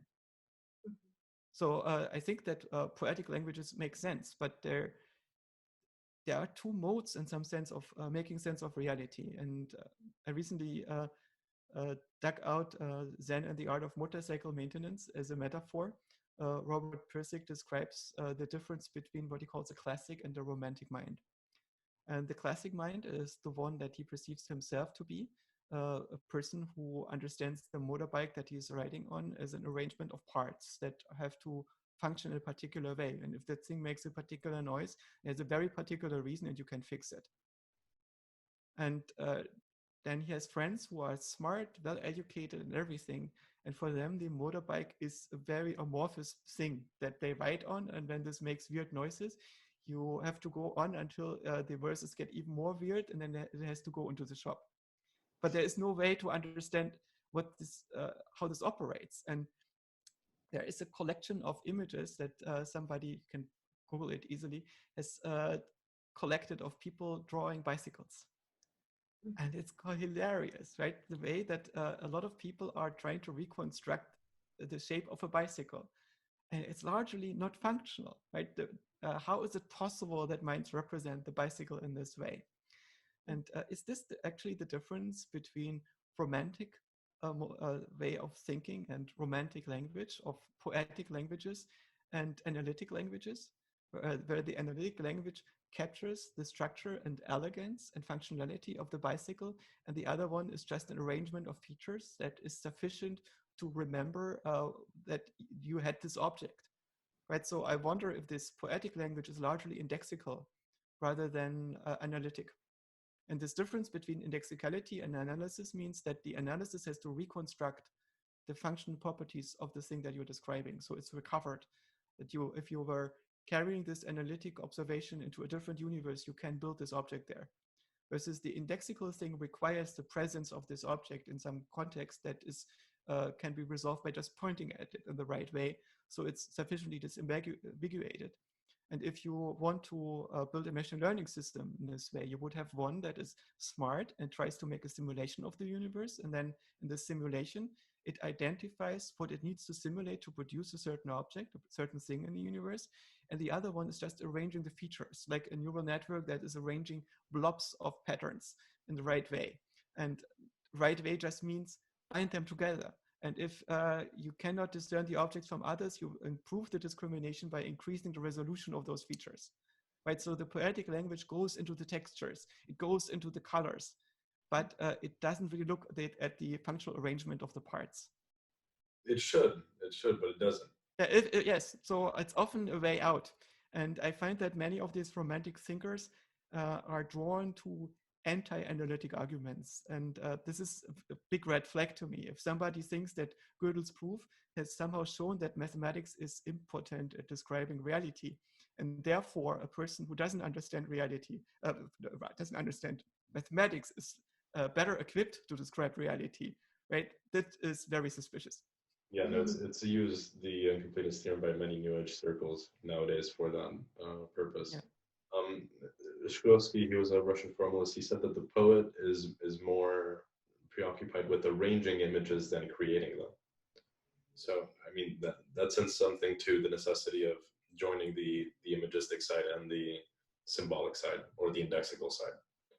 Yeah, it's more like an aesthetic appreciation, if anything, that a poet tries to put things in an aesthetic way, or let's say even an artist, and it gives this deceitful sense of having some sort of a truth, but it's highly delusional because we think that it's beautiful. We might be able to think, we're biased towards thinking it as a capital T truth, which is not, which seems to be also the case with religion. They think that oral tradition is some sort of a truth to reality, but it's only belief system that we're accepting. But Orthodox religious people would regard this oral tradition and these beliefs and these texts as the ultimate truth, which is not rational at all, but that's how they believe. So it's a belief system which should be allowed. I wouldn't want to take more of your time, but I have one really good question for you. Do you have a theory of emotions? And what do you think about emotions from a very, like, from the mindset that you have? Let's say if you're a functionalist and then you examine emotions, what kind of phenomenological sketch or just any sketch do you come up with, and how do you perceive the psychical elements of reality when you're more inclined towards the objectives of the reality? An emotion is a configuration of cognition, I think. So it's a way in which you relate to yourself and to the world around you. It's not a parameter inside of cognition, it's underlying it. And there's, first of all, there are, you could say, proto-emotional modulators. And these modulators change the way in which you perceive things, in which your cognition works. Some of them are the way in which you evaluate things, so valence dimensions, so whether something feels good or bad, whether it's attracting you or pushing you back, right? These are some of the valence dimensions. Also, the certainty that you have with respect to an object, the ability to cope with this object, and so on. The urgency that you perceive while having to deal with this object. They're all aspects of this space. And there is the dimension of attention. The attention can be deep. In this case, it also tends to be narrow, and it tends to be slow because you need to recover a lot of detail. And if the attention is shallow, it gives you faster results at the expense of resolution and acuity.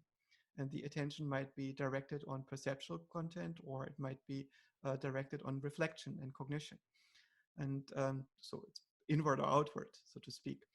And the attentional parameters together with the valence parameters put you into a state of, or in a space of affects. And certain regions in this space of affects have names, right? We call them anxiety or elation or joy or bliss.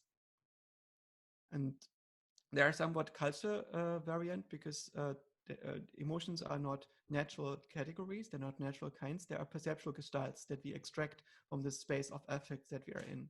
And then there are more high-level emotions, which are distinct things like, for instance, jealousy. Jealousy is not just an affect, it's a particular type of negative affect that is could be, for instance, anxiety or fear, which is not quite the same thing. Anxiety is more about uncertainty and inability to cope with the future, versus fear is higher certainty and it has an object. And jealousy requires that you have a need for an exclusive relationship to a partner and a representation that you have this partner and that you might lose it to somebody else. And if any of these elements is absent, you will not be able to experience jealousy, right? This negative affect is the result of this experience, and the anxiety is a description of the necessary affects. So you don't need to build emotion explicitly into the system. What is required to build into the system that has emotion is a set of needs that the system thinks it has or is implemented to have, so it behaves according to these needs, and a set of modulators that adapt the cognition to a given state.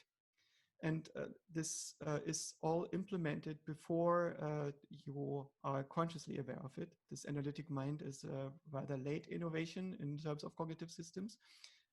Rather, it has to be implemented on a relatively low level that is somewhat autonomous and doesn't require your conscious interference. So emotions are communicated by the rest of your mind to your symbolic analytic mind via an interface. So a part of your mind that is unable to use language, is unable to manipulate symbols in a discrete manner, has to talk to the part of your mind that is largely conceptual and analytic and linguistic. How do you do this?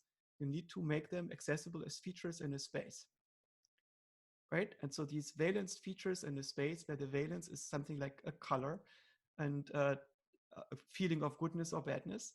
And then you have feelings of expansion and contraction, and you need to locate them in a space to make them discernible. And the space that we have always available in our own brain that is always instantiated is the body map. So feelings get projected into the body map to make them distinct. The reason why you experience feelings of social connectedness in your chest region is not because your heart is required for computing such feelings. It's just a projection to make it discernible from, say, existential anxiety, which is lower in the stomach, or feelings of power and competence, which are in the region of the solar plexus, or of social power, which are more in the region of the throat, right? So these notions of projecting feelings into the body map is relatively old, and I think it's just a biological adaptation that has led to the idea of chakras. I think that chakras are visualizations of feelings projected into the body map. So it's ways in which your emotion is configured in a particular context, in a particular situation in your life, being projected into a static model that you can learn to perceive in others, and basically you integrate all the features that you have available over that person, over the entire context of the interaction, and then you visualize it and understand this is the state that this person is in. And you do the same thing with yourself. So you perceive your own feelings by analyzing the things that your perceptual mind projects into your body map about the relationship that you currently have as an agent to your environment. Does this make sense? It makes all the sense. It makes all the sense. It's very Merleau-Pontian from the phenomenological background, having the body as the locus and sense maker. Yes, but I suspect that Merleau-Ponty has confused a lot of people because the body itself is not important for this. The body is, in some sense, the instrument that is inserted by your discovery of the relationship in which you are to your environment. There is stuff that you can, that you sense that you can immediately control. These are your mental representations, right? Because they are immediate. You can change your ideas about the thing right now. And then there are things that you can change your environment. And there are 2 steps removed. And the thing that is in between, the instrument of affecting these changes in the environment before they become perceptual again and the loop gets closed. And these perceptions then turn into reflections, which are again ideas. Right? This is the body. The body is the missing link between your intentions and the changes in the environment. And so in this context, the body gets introduced. It's not quite the same thing as the body map. The body map is the thing that we can then infer to be associated with your body. But the body map is a way to make sense of a certain modality of data that is available to you as a human being, namely proprioception and the surface of your skin and so on. These data fire and are arranged in a particular way, and we can lump them together because of their statistical properties, and they all get routed to the same brain region based on these statistical properties. And this is your body map. And to have a body map, you don't need to have a body, right? Once the body map is entrained on your brain, I can stimulate the body map, and you will feel a sensation as if it was in your body. And that also works if I sever your head at the spine and make it impossible for signals from your body to reach the brain. And conversely, if I suppress this connection, I stimulate your body, or if I suppress the activity in the body map in your brain and stimulate your body, you will not experience it, right? So the body map is necessary and sufficient for having the experience of your body. It's not your body itself. So your body is actually not involved at all. It's just a mental model that is involved here. The mental model is necessary and sufficient for the experience. And of course, the existence of that body map serves a functional purpose for the type of organism that we are. But philosophically, that's not interesting, because it would also work if it didn't serve that purpose. It just has to be arranged in this way. The purpose is only the reason that evolution has arranged it in such a way. Understood. What do you think about asynchronous, like a-causal parallelism? So it's called the C phenomena, and I think synchronicity. And I think Jung commented a lot after he had a dinner with Einstein.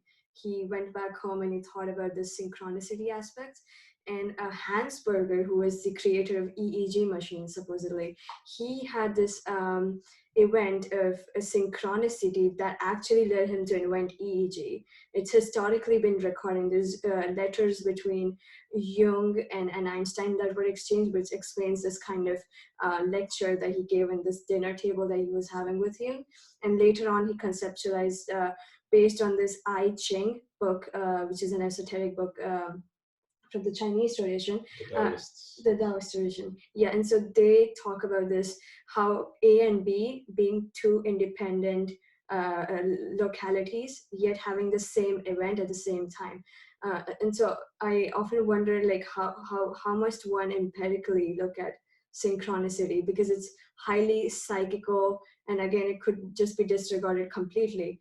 But it still seems very interesting that 2 events which are same in essence have 2 different localities and still happening at the same time, and whether how can someone somehow objectively navigate through understanding this kind of synchronous event. And it makes ontological assumptions too. Oh yeah, true.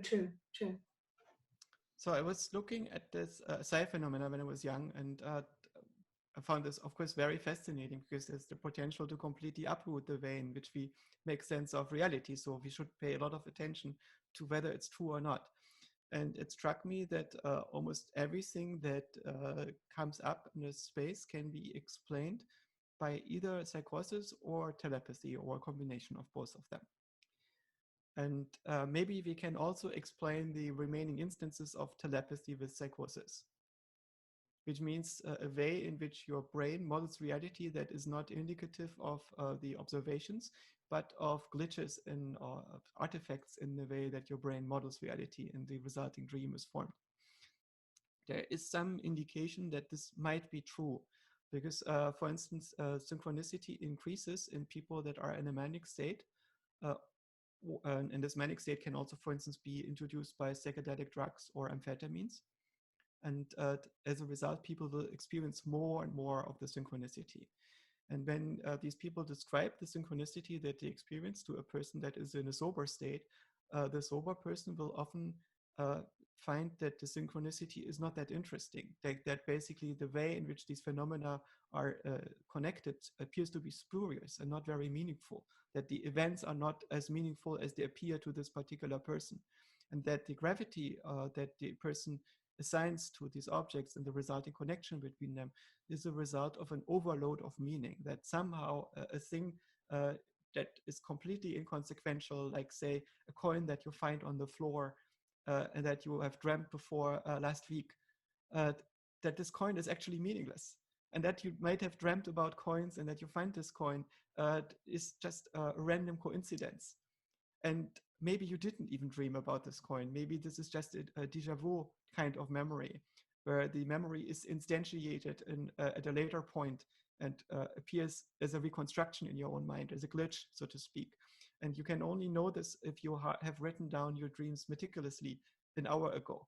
And I found that a lot of people that have regular prophetic dreams notice this thing, that as soon as the dreams are affecting an important thing in reality, like for instance next week's lottery's numbers, the men in black show up and prevent them from writing it down. So they will not have a recording of that dream for some reason. And right, that is very suspicious. It could be that the man in black exists, because it would totally mess up this game reality in which we are if somebody is cheating by knowing information that they know only from outside of the game in the parent reality. But it could also be this is bullshit, and it's a form of psychosis, a way in which your brain is making sense of reality that is not true. But let's for a moment entertain the possibility that this is all true. What would this imply? It would imply that the standard model of physics is probably wrong. The standard model of physics, we know it's not complete, but it is able to predict reality at a very, very fine granularity to a very large number of decimal places. So basically something would have to happen that is explaining violations of the conservation of energy that we haven't discovered yet. But if spirits exist and move things in the world, they must violate somehow laws of conservation, which means you would sooner or later notice this because the numbers don't even out in the lab. If there are physical phenomena, it means that there is an entire branch of physics that hasn't been discovered yet. And this branch of physics would probably involve a secondary topology, so a way in which we can construct a space that is orthogonal to the space around us. So the things that are adjacent to each other are adjacent with respect in our space to photonic interactions largely. And so it's electromagnetic waves that we are perceiving when we see light. It's electromagnetism that we perceive when we touch solid objects. When we hear sounds, it's electromagnetic objects, the molecules of the air pushing at each other, right, that produce these mechanical waves in the air. Everything that that our senses give us access to is electromechanical in some sense. And even neutrinos and so on act in this photonic space and can have interactions with the photonic space. And the weak force and the strong force only act at the distances of the nucleus of an atom, which means that there might not even be in this three-dimensional space. It might be in a different dimensionality, so to speak, so that we cannot really project them into the same three-dimensional topology. And if telepathy is possible, if this, it might introduce a different kind of local space that is not the same, where things are adjacent to each other in that space that are not adjacent in the photonic space, which means there is an entire set of interactions that we are somehow missing, or a way to interpret interactions that we are observing, we are not interpreting in the right way. The chances of that being true, that no physicist has ever discovered this, and there is no experiment that we know of that would not be violated by this, are slim. But it's not something that we cannot completely rule out, right? The more we know about physics, the harder it is to change it, because we know more and more of the known constraints. And so basically, it's not harder because we are now indoctrinated just with the physicists and don't want to deviate from their doctrines. But it's because we know more and more about the constraints that all our future models have to account for if they want to make progress on the existing ones. And this is why most physicists would tend to dismiss the possibility of telepathy, for instance.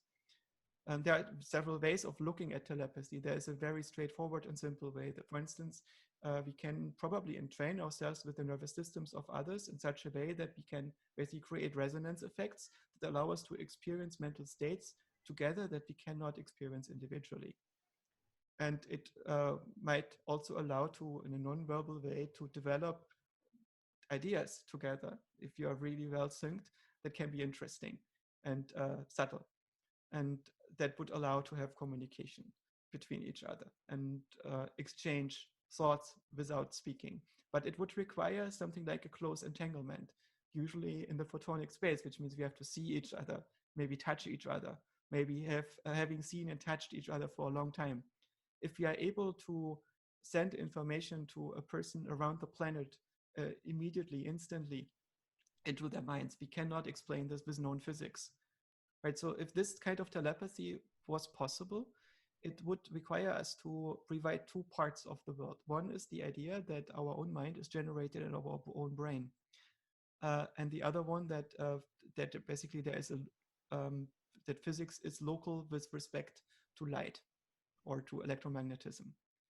The non-locality that we currently allow in physics does not allow the exchange of information, because you cannot identify where the information comes from in this non-local fashion.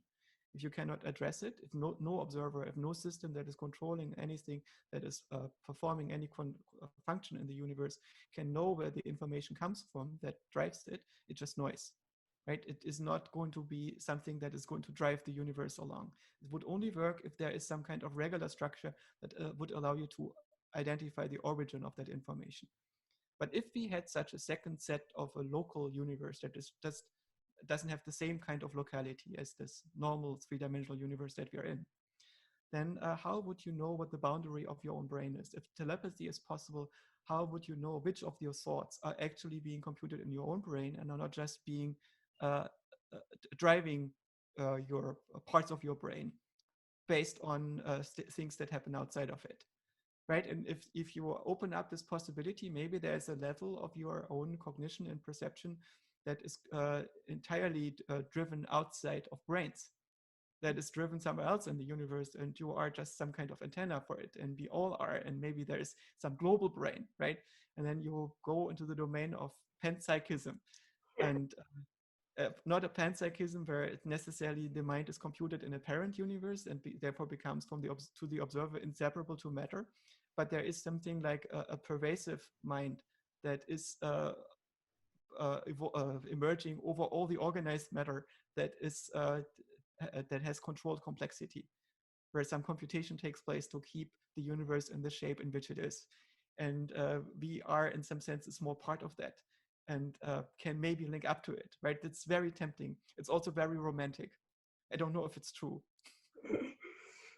Yeah, no, true. I was I keep wondering oftentimes that when we talk about telepathy and synchronicity, it seems to me like most of the subjective accounts I read, some of them tend to be, achieved in a sober states, but most of them are psychedelically induced telepathic kind of states, and they tend to describe it as, if you're taking, let's say, psychedelics with a loved one, with a friend, or even, let's say, a synchronous event happens when you meet another person who's within that same state of consciousness, but you have never met them before, but you meet them only because through this kind of psychical understanding or this telepathic moment that this person and I person are sharing the same sort of heightened experience of consciousness or of reality. It seems to me that maybe if someone was to mix the chemistry of the brain in a certain pattern, that these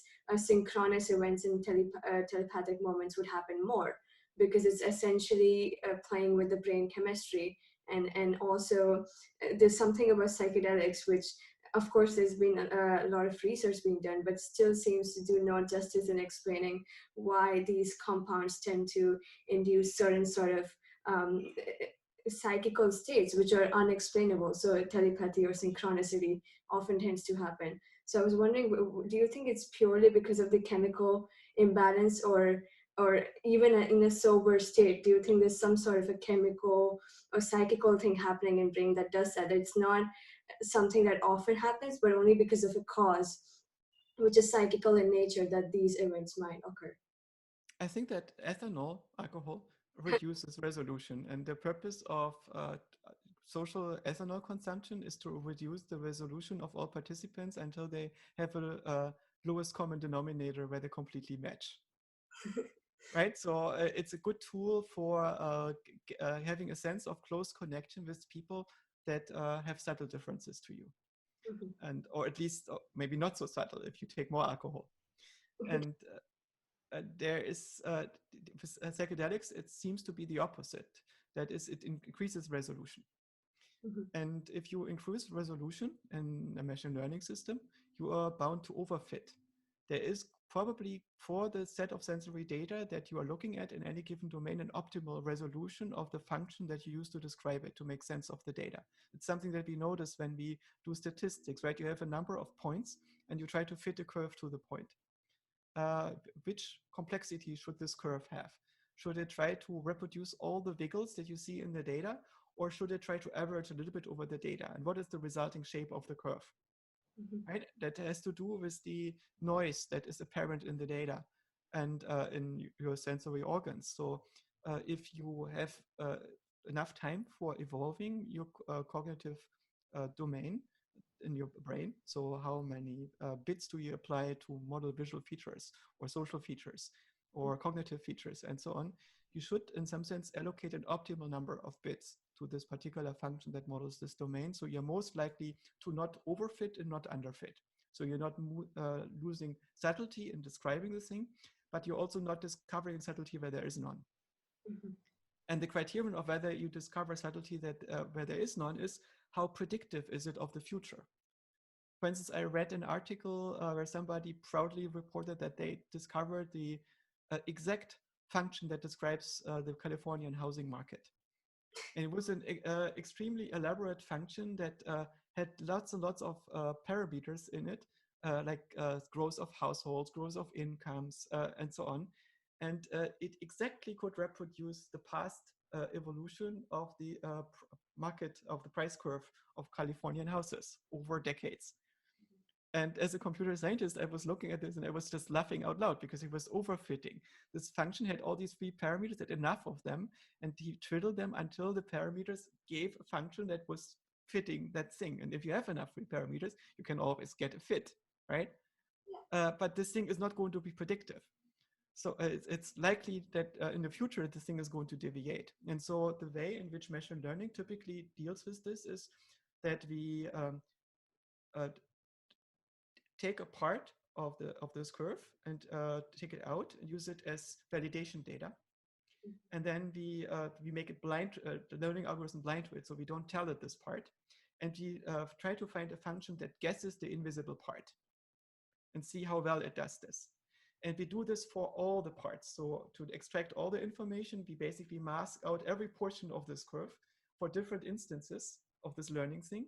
And we try to find one function that we can learn that works for all of them equally well, right? That predicts all the possible observations from all the other observations.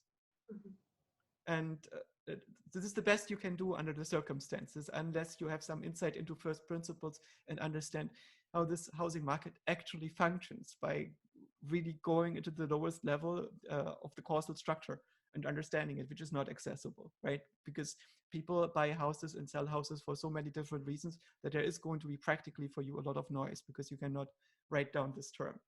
Why somebody died at this point and had to sell, the children had to sell their house very quickly and so on, right? You cannot get all these things right. You only get statistical average right. So what psychedelics seem to be doing is that they increase the resolution dramatically. And what people often describe is that they're able to stare at any object, whether it's outside in the sensory domain or whether it's in their memories or imagination, and they can discover unending detail.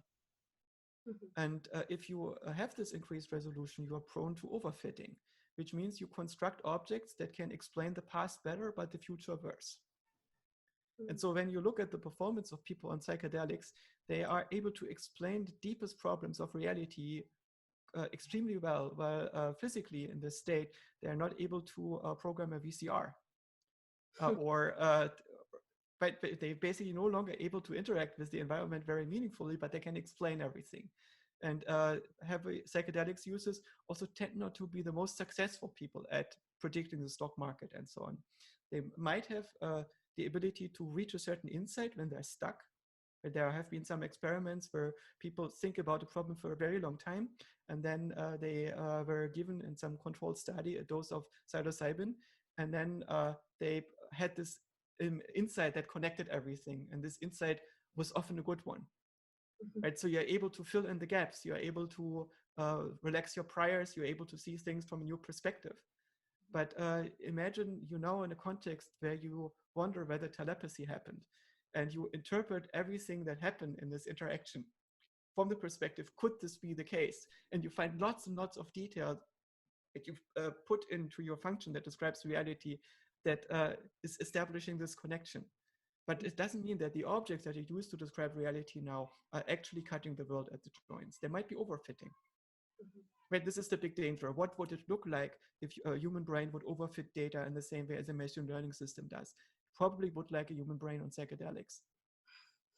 Yeah. Also, I often wonder, like when people say telepathy and synchronicity, people who do psychedelics often tend to explain that they travel dimensions and they ascend to different sort of higher dimensional consciousness. And they often explain it in terms of spiritual planes or chakras that they're ascending essentially. And it seems to like there's one 7-plane esoteric model which seems to say that the highest plane of consciousness is this cosmic plane where everything is unified, everything is absolute, time is infinite. And when I read like string theories or theories of dimensions which describe like 1 to 10 dimensions, or 1 to 11 or 26 bosonic dimension part of the theories, I often wonder whether in a very weird way if both these two different sciences are trying to understand the same thing, in the sense that what is this highest possible dimension that one can either reach through physicality or through pure mentality or pure psychical powers. And like it seems to me that it's possible with meditation and with psychedelics that one could reach those cosmic quote unquote planes through those states. But when we talk about a more functional and empirical understanding of the universe and whether what exactly are dimensions, I wonder what is physics trying to do in that regard? Are they also trying to find this one point, or is it just structuring out whether there could be more dimensions than 1 to 3D and then maybe more than 5D? You know, there is a perceptual bottleneck. Everything that you know through your sensory entanglement with the universe. There is a set of nerves that get stimulated, and they transmit electrical impulses into your brain, and your brain is constructing a function to predict the next set of impulses. And these impulses have no valence. They have no good or bad. They have no color, no sound. There are no people traveling through these impulses. But there are no ideas traveling through these impulses. Everything must be constructed in your own brain. Right? There is no other way that, and once you have that, when you recognize this bottleneck, it's similar when you look at a screen. When you look at the screen, there are no people jumping out of the screen. There are no colors in a sense. There's only bits. And bits in 3 dimensions, which happen to be these color dimensions, right? And they're being mixed together by your brain into a function that makes sense of these objects at scale. But the fact that you interpret an arrangement of moving pixels on the screen as a person talking to you through a video conference call is something that has entirely have to happen in your brain, right? It's not a feature of the screen. It's a statistical property of the pixels on the screen that they can be interpreted as a cohesive object in a 3-dimensional space that is being lit by a finite set of light sources and is an arrangement of cells that represents an organism, right? And so you can project all this to make sense of that. It's the function that your brain is constructing. And so when you have these existence, this is not somehow a way to transcend this interface. There is no way to transcend the interface. You cannot get into the noumenon by any means. The noumenon is outside, behind the screen, right? There is no way to get behind the screen ever. what you are exploring are different ways in which your brain makes sense of that. And normally planes are able to your conscious experience, basically gain in these states some kind of synesthesia, where you are able to construct models of how your cognition of different reality planes in the reconstruction of your brain. So you get access to the way geometry is being constructed in your brain, maybe to some degree. And this is what I think these different levels ultimately refer to. It's different domain which your reality is by whatever does this. And we currently think it's mostly the brain which performs these operations. So it's the introspection is not going to give you access to physics. It's going to give you access to your own cognitive architecture. You're muted. Keep forgetting. Sorry, it makes sense.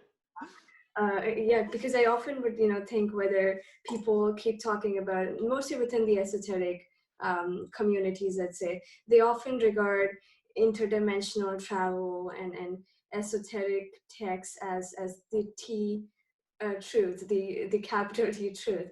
And sometimes when I try to introduce an integrated model, which tends to take, let's say, the esoteric and the physical physics and try to make sense with both of these two different subjects, they would often say that it's a multidisciplinary approach and it might have its own limitations. But sometimes I think maybe the best way to understand the universe is to take all the disciplines together and somehow try to construct a creative way that uses each and every theory, each and every subject to try to understand what is going on, why are we here, where are we going, all the main five. Yes, but there is a confusion, and I think it's largely being introduced by religion. Religion is not a way to make sense of the world. It's a way to organize a society, in a pre-Enlightenment society especially.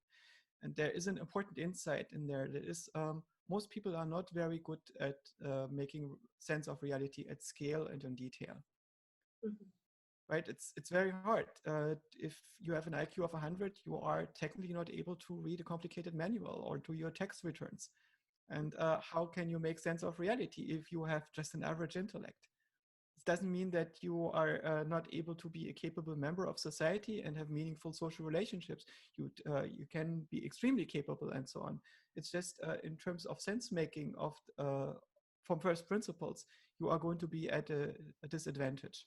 And the purpose of religion is to synchronize the behavior of large numbers of people, both the normative, the moral behavior, and the practical behavior and their beliefs about how reality works.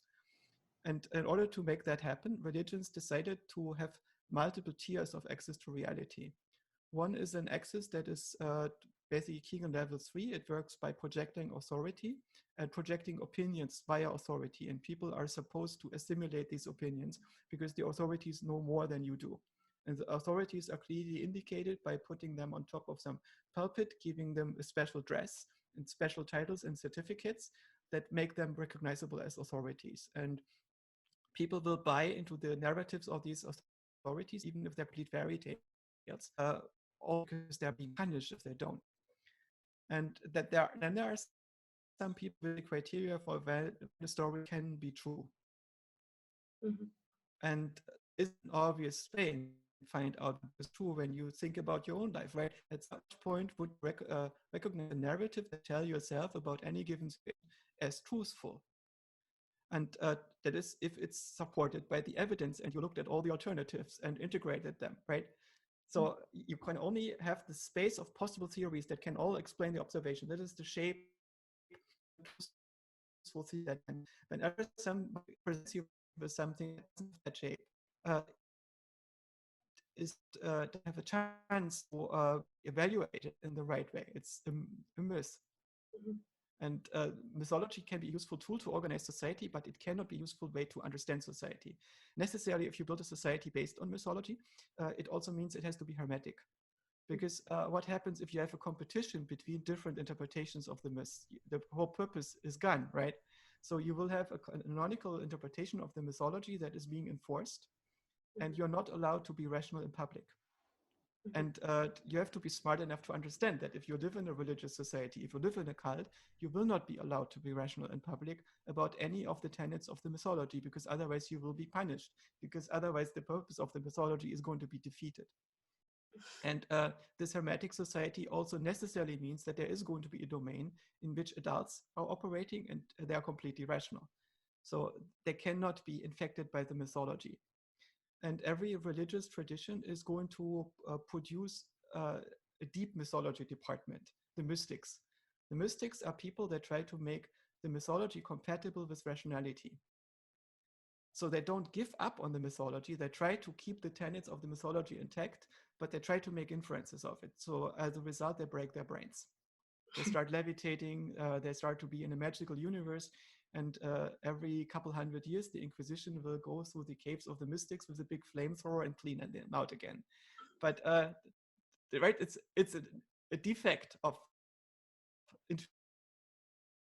mythology, the population, make it behave. Mm-hmm. And that happen is that I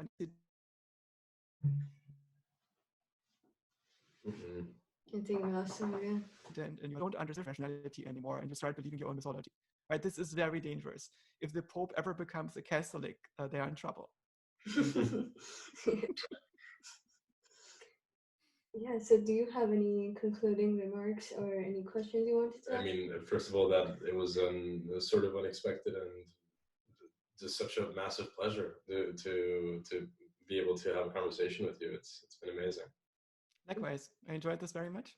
Yeah, I totally enjoy listening to you all every time. That's why I try to join as many clubhouse rooms with you as possible to get as much information in my head as possible. Thank you so much for doing this. This has been an incredible honor for me, and in terms of learning and getting this perfect empirical and functionalist approach, but also diving into the realms of the esoteric. Perhaps one quote that I remember that I suppose you told me once was that the mystic drowns in the same waters. The mystic swims in the same waters the psychotic drowns in. Which seems to be a good quote. By Hermann Hesse, I think. By Hermann Hesse. That's yes. That's a good way to conclude the podcast. But it's still a trance, right? By the way, please don't present me as some kind of authority. I don't have any authority. I am just a guy who tries to think about these things just the same way as you do. And everything I say can be wrong. I'm wrong a lot. I change my opinions a lot. I might perceive certainty, whereas none. I might disregard alternatives. I do this all the time. And so this is all just a conversation that we're having, where we try to develop our ideas as thinking autonomous minds as well as we can. Yeah, that's beautifully put. And thank you so much. Thank you so much for coming. I can't. I feel enlightened right now very much. Yeah. Thank you again. Okay, see you again. Bye-bye. Take care. Have a good evening.